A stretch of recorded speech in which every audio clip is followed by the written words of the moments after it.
How to transfer money from Cash App to Venmo.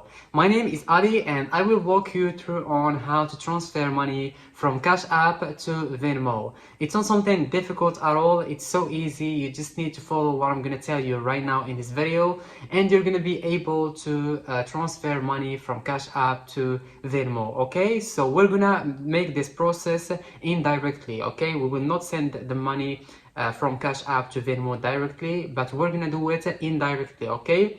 So what you need to do is to link your bank to Cash App, and after linking your bank to Cash App, what you need to do is to send your money that you want to send on Venmo to your bank account from Cash App, okay?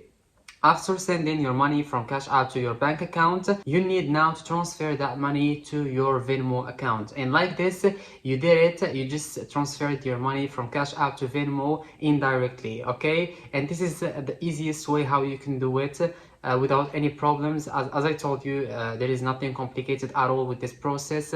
And yeah, this is how you can do it. So as I told you, you just need to go to your Cash App and make sure that your Cash App is linked to your bank account so you can transfer that money existing on your Cash App to your bank account. Then you transfer that money on your bank account to Venmo, okay? That would be it, and I will see you in the next video.